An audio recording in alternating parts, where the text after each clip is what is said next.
But I think there's very exciting things coming with SpaceX and the Starship program. You could build a moon base for Starship. So we can go way beyond what was done with the Apollo program, where they just had a small lander that, and they sort of were on the surface of the moon for, I don't know, maybe some number of hours, and then they got back in and took off. So the Apollo program is not capable of building a moon base, but the Starship system is capable of building a moon base. What if we told you that SpaceX's Starship could fly directly to the moon without any complex orbital refueling? And what if this idea isn't new, but a 60-year-old NASA concept brought back to life?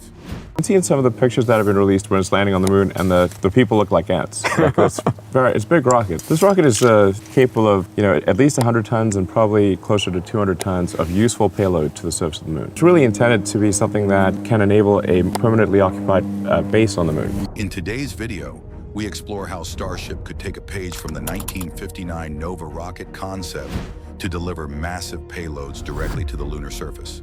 No fuel depots, no mid-orbit assembly, just one big rocket and a bold plan. Number 1, the Nova concept, NASA's forgotten giant, 1959.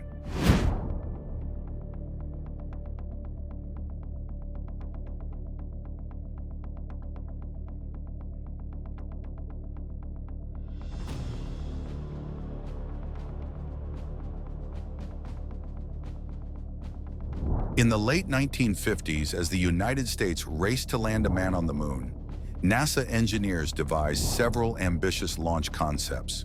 One of the most impressive was the Nova rocket, proposed in 1959. Nova was envisioned as a colossal launch vehicle that would enable a direct mission to the moon.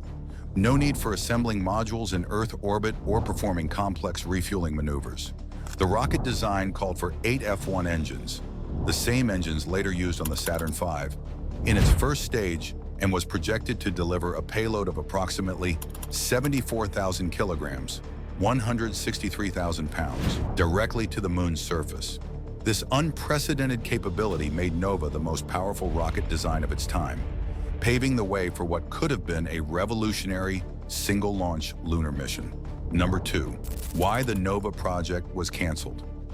If the universe is really 13.8 billion years old, shouldn't there be aliens everywhere? And if not, why not? I think it was Carl Sagan who said that there's either a lot of aliens or no aliens. Either one is equally terrifying. Meaning if there are no aliens, then what we have here is very rare. And then I think no aliens is more terrifying. More terrifying. I think it's more likely though, right? If the universe is 13.8 billion years old. I have not seen any evidence of aliens. And I think I'd know. Despite its promise, the Nova concept never left the drawing board.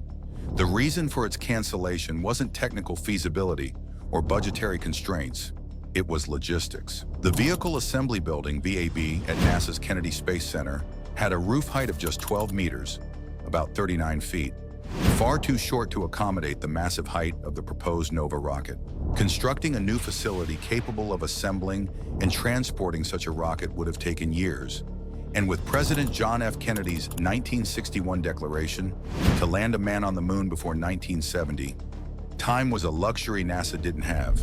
As a result, NASA pivoted to the Saturn V, which offered lower lift capacity, but could still complete the mission through modular assembly and lunar orbit rendezvous techniques. Later, NASA's strategic focus shifted toward the reusable space shuttle program, sealing Nova's fate.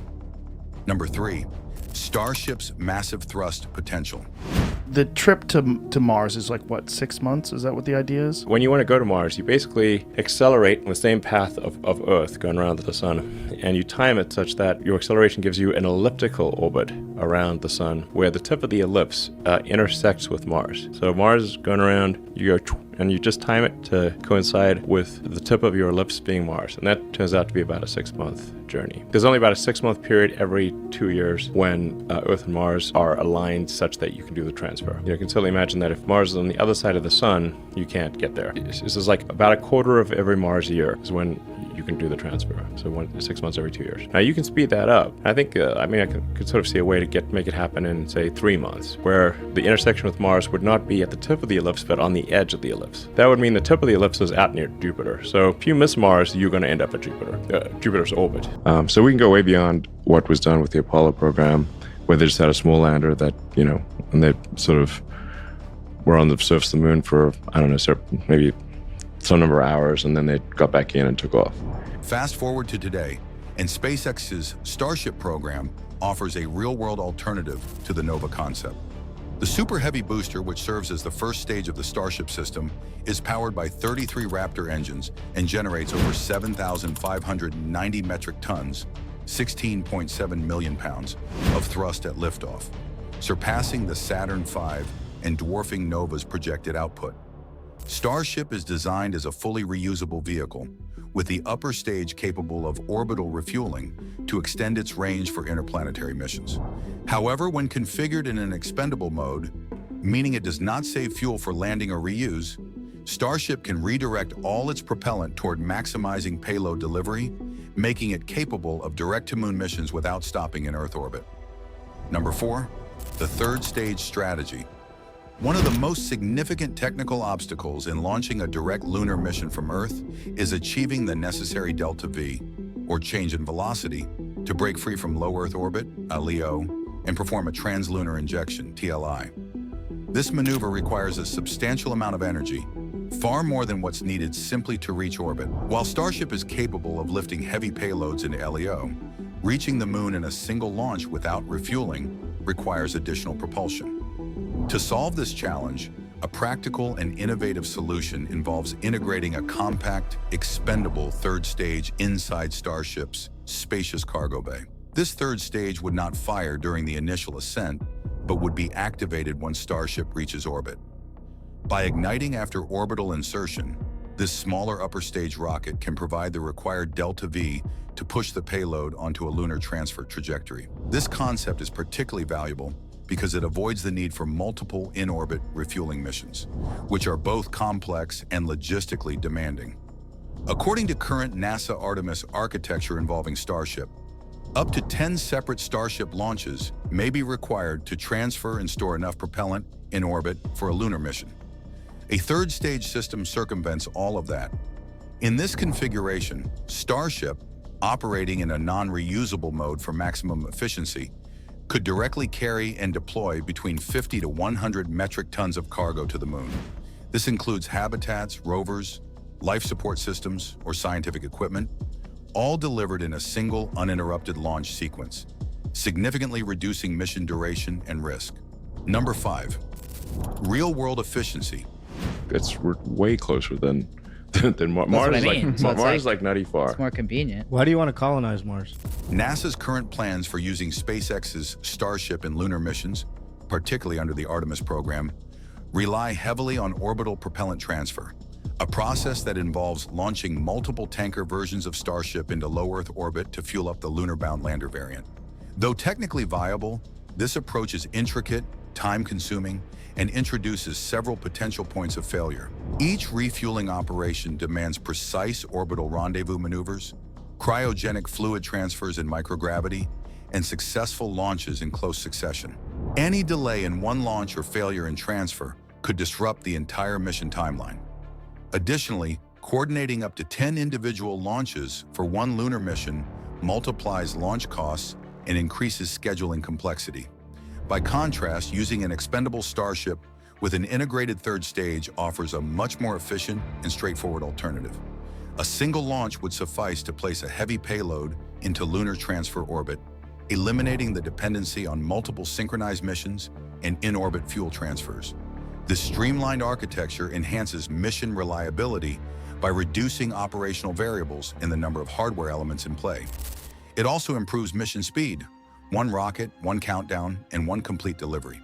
This efficiency becomes particularly critical in an environment where lunar infrastructure needs to be established quickly and repeatedly, especially in competition with other spacefaring nations. In terms of practical implementation, this design could be used to deliver a self-contained lunar lander, or even prefabricated habitat modules equipped with power systems, radiation shielding, and other essentials for long-term occupancy.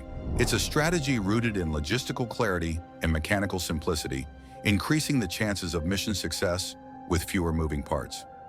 Number 6, historical echo. The expendable Starship concept proposed today has strong historical parallels with NASA's Nova rocket concept from the 1950s and early 1960s. Nova was designed to deliver massive payloads directly to the moon without relying on Earth orbit rendezvous or assembly. Its philosophy was simple: build one extremely powerful rocket that could carry everything needed for a lunar mission in one go. However, the Nova program was canceled not due to lack of feasibility, but due to infrastructure limitations.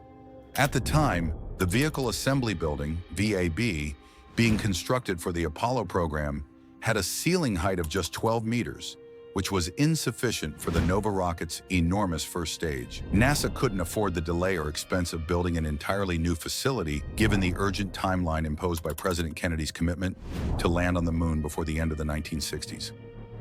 Allow me to say that the SpaceX launch of human beings to orbit on May 30th, 2020 was seen by many as the first step in a new era of human space exploration.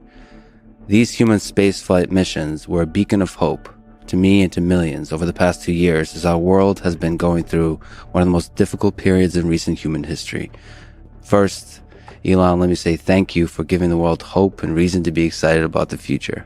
But, despite all that, I love humanity, and I think we should make sure we do everything we can to have a good future and an exciting future, and one that maximizes the happiness of the people. In contrast, today's situation is remarkably different. SpaceX's Starbase launch facility in Boca Chica, Texas, was purpose-built to accommodate Starship's size and power. The massive launch tower, fuel systems, and integration structures were all developed specifically for the 120-meter-tall Starship Super Heavy system. Unlike in the Nova era, infrastructure is no longer a limiting factor. Moreover, SpaceX operates with a level of agility and flexibility that traditional government programs typically do not. The company's approach to rapid prototyping, frequent testing, and iterative design allows it to adapt quickly. This means that developing and integrating an expendable third stage into Starship's cargo bay is not a decade-long project. It's something that can be prototyped, tested, and refined within months or a few years. Importantly, the risk of repeating Nova's mistake, allowing logistics to override innovation, is avoidable this time. We now have the tools, facilities, and industry partnerships to revisit and execute the single-launch lunar mission model. Starship's design already incorporates future adaptability, making it feasible to switch between reusable and expendable configurations depending on the mission. By revisiting the Nova concept through the lens of modern technology, we can capitalize on historical vision while avoiding past constraints, enabling faster, cheaper, and more effective lunar exploration. Number 7. Global space race. Time is once again a critical factor in space exploration. NASA's Artemis 3 mission, originally intended to land astronauts on the moon in 2025, has been delayed to mid-2027. Meanwhile, China has made steady progress in its lunar ambitions. The China National Space Administration, CNSA, plans to send taikonauts, Chinese astronauts, to the moon by around 2030. They have already landed rovers, returned samples, and launched experimental lunar missions with increasing success. If the U.S. does not expedite its strategy, it risks ceding leadership in lunar exploration. A simplified Starship configuration, modeled on Nova's one-launch philosophy, could allow the U.S. to reassert leadership and establish a permanent human presence before others do. Number 8. Logistical and military applications. Beyond lunar exploration, the capabilities of an expendable Starship configuration extend to national security and strategic military use. With its immense payload capacity and global launch range, such a system could deploy surveillance satellites, early warning systems, or deep space probes in a single mission. The same third stage concept could be adapted for high orbit or even interplanetary deployments. In a geopolitical context, being able to quickly launch a self-contained lunar base or infrastructure gives significant leverage in the emerging space race 2.0. It adds not just scientific value, but also strategic depth to national space policies. Number 9. Starship's Mars ambitions versus lunar reality. The trip to Mars is like what, 6 months? Is that what the idea is? When you want to go to Mars, you basically accelerate in the same path of Earth going around the sun, and you time it such that your acceleration gives you an elliptical orbit around the sun where the tip of the ellipse intersects with Mars. So Mars is going around, you go and you just time it to coincide with the tip of your ellipse being Mars. And that turns out to be about a 6-month journey. There's only about a 6-month period every 2 years when Earth and Mars are aligned such that you can do the transfer. You can certainly imagine that if Mars is on the other side of the sun, you can't get there. This is like about a quarter of every Mars year is when you can do the transfer. So 6 months every 2 years. Now you can speed that up. I think, I could sort of see a way to make it happen in, say, 3 months, where the intersection with Mars would not be at the tip of the ellipse, but on the edge of the ellipse. That would mean the tip of the ellipse is out near Jupiter. So if you miss Mars, you're going to end up at Jupiter's orbit. While Starship was originally conceived with Mars in mind, requiring long-duration travel and multiple refuelings, the Moon offers a very different operational profile. It's only 3 days away, and the gravitational requirements are significantly less demanding than those for Mars missions. This makes the expendable Starship configuration particularly suited to near-term lunar operations. The fuel that would otherwise be reserved for landing or return can instead be used for direct injection. Unlike Mars, the Moon is a target that doesn't demand months-long missions or elaborate pre-deployment of supplies. The same vehicle designed for Mars can be tactically retooled for faster, more efficient lunar missions. Number 10. Final thoughts. Will America seize the opportunity to revisit and modernize the Nova concept through SpaceX's Starship? Or will it remain committed to a complex and delay-prone refueling system? As history shows, infrastructure limitations once derailed Nova's potential. Today, with the right political and engineering decisions, Starship can succeed where Nova failed, delivering massive payloads directly to the Moon, quickly and efficiently. With China rapidly progressing, adopting this simpler, more robust approach may be the key to ensuring the United States remains a dominant force in space for decades to come. If you found this interesting, like, subscribe, and hit the bell for more real, fact-based space content. Got thoughts? Drop a comment below. We'd love to hear them. Thanks for watching.